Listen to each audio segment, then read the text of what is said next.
अब मैं बताता हूँ कि है गोवा कैसे। ठीक है, यस। तो फिर लोग मुझे सुनाते हैं कि सर आप ऐसे मत क्या कीजिए, ओपनली बता देते हैं, क्रिमिनल्स मिसयूज करेंगे। एक टेक्निक बताऊंगा, ऐसी 12 तरीके हैं, लेकिन मैं एक तरीके। अच्छा, 12 तरीके से हैक खुल सकता है? हाँ, 12 सिंपल तरीके हैं। Okay sir. लेकिन ऐसा ना हो कि क्रिमिनल्स ही मिसयूज करने लगे। सबसे पहला तरीका है कॉल मर्जिंग टेक्निक, या कॉल, तरीके बताता हूँ। Call merging technique, call forwarding technique, voice mailing technique, QR code, screen sharing techniques, apps के थ्रू। तो जो कॉल मर्जिंग टेक्निक है वो कैसे काम करती है, मान लीजिए आप मेरे मित्र हैं ही जी जी।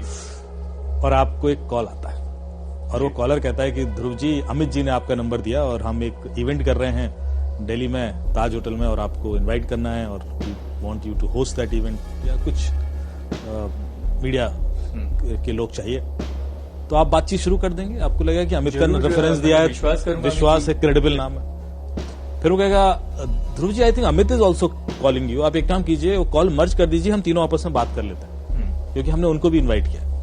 तो आपको एक और कॉल आ रहा होगा पैरेलली, आप कहेंगे यार ये अमित का नंबर तो नहीं है, नहीं वो उनका वीआईपी नंबर है, आप मर्ज कीजिए ना, बात करते हैं ना अभी थुरंत क्लोज करते हैं इसको। ओके। थोड़ा सा अर्जेंसी दिखाया और आपको लगेगा क्या है, मर्ज कर दिया। जैसे ही आप मर्ज करेंगे आपके अकाउंट से पैसे निकल जाएंगे, या आपका व्हाट्सएप हैक हो जाए, या आपका फेसबुक, गूगल कुछ हैक हो जाए। क्यों हैक हुआ? आपने कोई ओटीपी दिया? नहीं दिया। आपने कोई लिंक क्लिक किया? नहीं। आपने कोई ऐप इंस्टॉल की? नहीं। फिर आपके पैसे क्यों निकले? फिर आपका व्हाट्सएप क्यों हैक हो सकता है? सोचिए, यही टेक्निक है बस।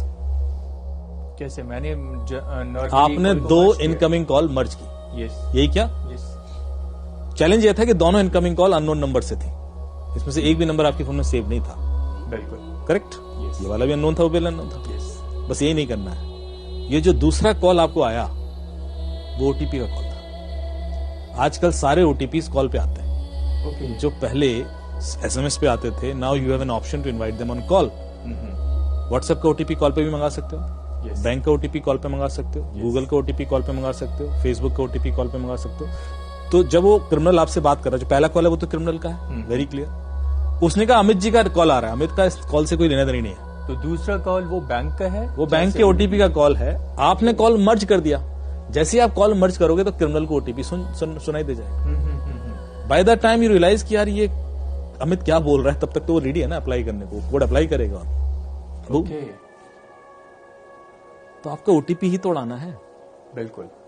उसके बाद लगता है कि आपने ओटीपी बताया नहीं, फिर भी आपके अकाउंट से पैसे निकल गए। तो एक और चीज मैं हमेशा बोलता हूं अपने अवेयरनेस सेशन में, कि जितने भी आपने poster banner cyber safety awareness के देखे होंगे, उसमें लिखा होता है अपना ओटीपी मत दीजिए, ओटीपी मत दीजिए। आज सुबह से सुने जा रहा हूं मैं। बिल्कुल सर। रेडियो पे भी ये चिल्लाते रहते हैं। एक्चुअली कोई कभी ओटीपी देता ही नहीं है। अभी आप कितने भी केसेस देख लीजिए, कभी ऐसा हुआ कि आपसे कहा हुआ कि ध्रुव जी अपना ओटीपी बताइए, हाँ लीजिए ना, लिख लीजिए। अच्छा वो अपना पासवर्ड भी तो बता दीजिए, हाँ पासवर्ड भी लिख लीजिए। ऐसा होता है क्या कभी? नॉर्मली क्या अपना पासवर्ड मत दीजिए, ओटीपी कोई नहीं देता। 99.99% लोग नहीं देते, बहुत ही रेयर होगा जो शायद दे भी दे। ओटीपी एक तरीके से निकाला जाता है, एक कहानी होती है उसके पीछे, और वो कहानी जब तक लोगों को पता नहीं होगी, और वो कहानी सुनना चाहूंगा तो निकलता रहेगा।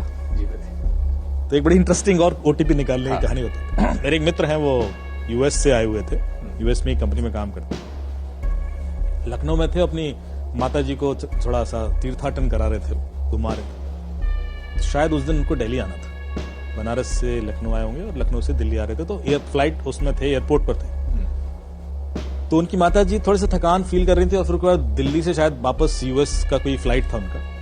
तो उन्होंने सोचा कि दिल्ली जब लैंड करेंगे उसके बाद उनका ड्यूरेशन है अगली फ्लाइट का, वो 6-7-8 घंटे का है, तो उस दौरान एयरपोर्ट के पास कोई होटल ले लेते हैं, वहां रेस्ट कर लेंगे। तो वो गूगल पे उन्होंने सर्च किया दिल्ली एयरपोर्ट के आसपास कोई होटल, तो उनको एक नंबर मिल गया लेमन ट्री का। तो उन्होंने तुरंत कॉल लगा दिया। तो आप लेमन ट्री से बोल रहे हैं? हाँ जी लेमन ट्री से बोल रहे हैं। वो एक अभी मैं लैंड करने वाला हूँ 2 घंटे बाद, तो आप एक रूम बुक कर दीजिए। बस आप कर देंगे। क्या चार्जेस? बताए इतने चार्जेस। यार हमें तो 4 घंटे के लिए चाहिए, आप थोड़ा सा कंसेशन दे दीजिए। बोले सर वो तो अप्रूवल लेना पड़ेगा और ऐसा वैसा, प्लीज प्लीज प्लीज। फिर थोड़ा ड्रामा किया उसने, कहा साहब अप्रूवल ले लिया हमने, 1800 रुपए में आपको 4 घंटे के लिए दे। वेरी गुड यार, मतलब एक अच्छा होटल आपको 4 घंटे की थोड़ा डिस्काउंट दे दिया उसने। बोला ठीक है सर आप कर दीजिए बुक। तो बोला आप पेमेंट कर दीजिए। तो बोले आप अपना कार्ड डिटेल दीजिए। कार्ड डिटेल में कैसे दे दूं? बोले अरे मैं आपसे ओटीपी थोड़ी ना मांग रहा हूं, मैं आपसे कार्ड डिटेल मांग रहा हूं, ओटीपी मत बताना। हाँ पॉइंट उसने कार्ड डिटेल दे दिए।